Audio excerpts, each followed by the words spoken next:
Hey everyone, I am finally going to do my review of the tree hugger cloth pads that I bought like a really long time ago. I'm so sorry again. My life has been really crazy. I moved to the UK and back to the US like in the past few months, and it's just been really crazy. And excuse my ridiculous background. I'm living in my room at my dad's house that I had when I was 8 years old, so it looks a little strange in here. But anyway, that has nothing to do with the review. I'll put a link to the original video below. It was probably last Christmas, couple Christmases ago. I bought a sampler pack from Tree Hugger cloth pads that included the really big one, like the overnight / postpartum one, a heavy day pad, a light day pad, and a panty liner.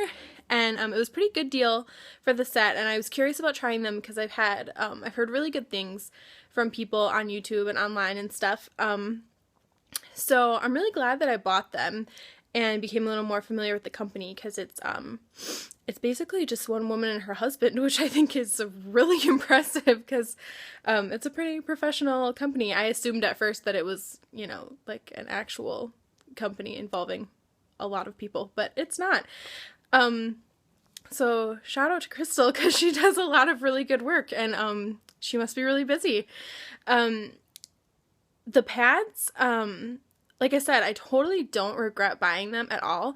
I would say out of all the pad companies I've tried, and I've tried quite a few at this point, I've been cloth padding for a couple years, they're not really my favorite. And it's not to say that they're not good. They definitely are. I just think that for me personally, we're not a very good fit.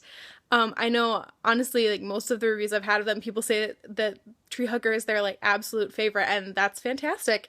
But I don't know, something about the fact that they're made with fleece backing or something. I don't know. It just doesn't really work with me that well. I will still definitely continue to use them, but it's just with cloth pads or cloth diapers or anything, you just kind of have your favorites, and then you have stuff that you still use but it's not your favorite. And I guess Tree Hugger kind of falls into that category for me. But again, it's not anything against them. Honestly, I'm not telling anyone not to try them, because I've heard a lot of people just totally love them, and so I think it's really great. I'm going to flip the camera around and show you guys what they look like, and I think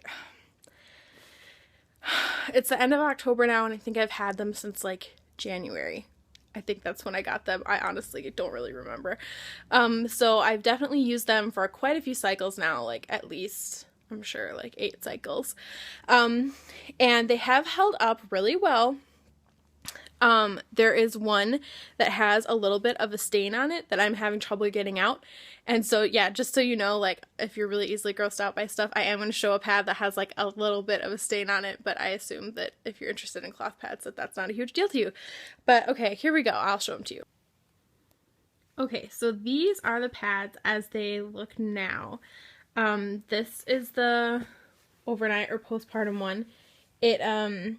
It's white with colored dots as a background. I'm not sure how well this is showing up. I'm just recording things on my phone for now, since I don't have my own place and I don't really have a good setup. This pad has held up really well. It has a teeny bit of a blue tinge to it now, but that's not Tree Hugger's fault. That's just me, because I'm not careful with my laundry whatsoever. But it's held up really well. There is a teeny tiny bit of a stain.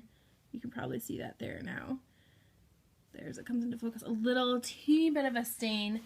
But really not too bad. I was a little bit skeptical when I saw this one at first, since it had a white background. I was like, oh geez, maybe that's not the best. But yeah, that one's held up really well. Here's my heavy day pad. It has no staining or anything on it. It's held up really well. This is my light day pad, which has the stain on it, which I'm sure you can actually see from pretty far away. And there's a little bit up close. It doesn't feel gross or anything. Obviously, I'm touching it.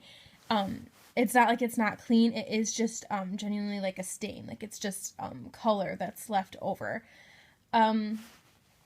This came about, I think, last cycle, and like I said, I've just moved back. I don't have my own place, so I have a little bit, I don't really have a good wash and care routine down, since I'm in a completely different house and stuff. It's just, I don't know, everything's just really different here, so I'm actually going to film a video next about a couple purchases I've made to try to sort of mix up my like washing and care routine just to tailor it better to like the place I'm in now.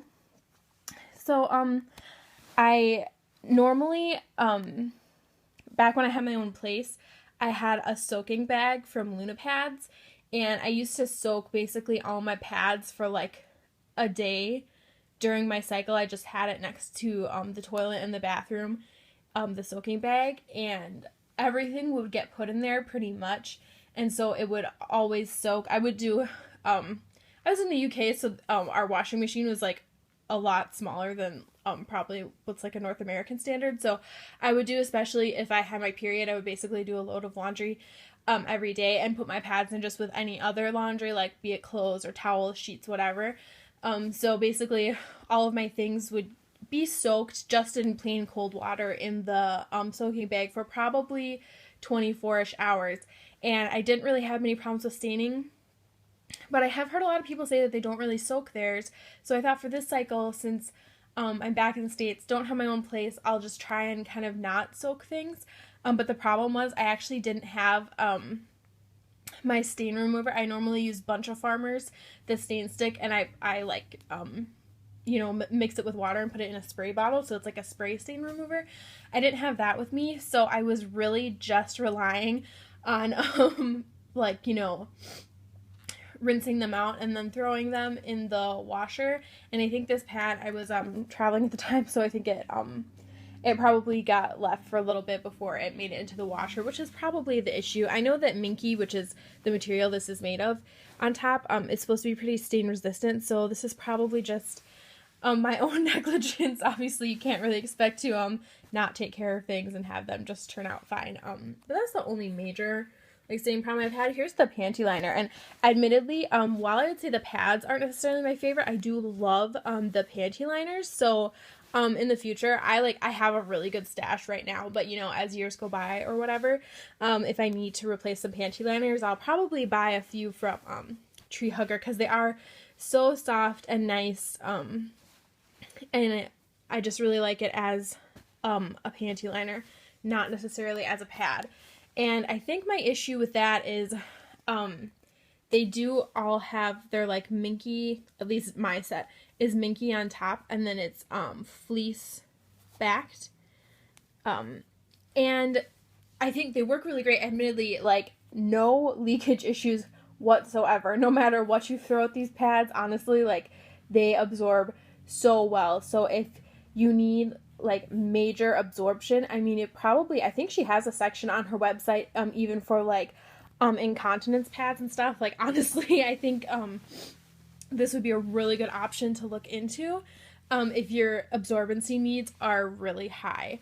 Mine aren't too bad. They can be usually like the second day or night of my period. I do need quite a large pad and quite a bit of absorbency.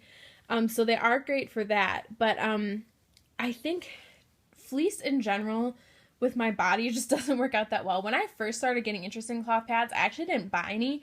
I hand sewed my own with like flannel on the outside and put like a fleece core in them, and I just didn't like it. I felt like it didn't breathe that well, and I don't know if it's just because I'm the kind of person who I do get like hot very easily as opposed to cold very easily. So I think maybe they're just a little too like warm for me, if that makes any sense. Like it's just, yeah, they're just a little too thick, and I think the fleece just maybe makes me feel kind of warm, which, like I said, I mean, tons of people really, really love these pads, so it's definitely not true for everyone. I think I'm just maybe a little hypersensitive about it. I don't know. But like I said, I totally don't regret buying them at all. I think they're a really great purchase. If you buy them in kind of like a set like this, I think it's a really good deal, especially if you're just starting out and you're kind of curious about cloth pads in general or the Tree Hugger cloth pads company. So I really do like them. I would give them, overall like a really good rating. It's just that I don't necessarily think that they're the pads for me, but I definitely wouldn't discourage anyone from buying them. They come from Canada, and really great customer service. I've emailed her a couple times about things, and she always gets right back to me. She has a Facebook page, and so she's accessible via social media, and I think it's a really great company overall. So I can really only say good things, except that I think the pads are like a little bit warm for me. And like I said, I think it's really just a fleece issue. I think that I just don't like fleece, but that is totally a personal thing. So I would definitely encourage anyone to go and try them. So that's my Tree Hugger cloth pad update review. And if you have any questions about this or anything else to do with cloth pads or basically anything else, please just leave a comment and let me know. Thanks so much for watching. Bye.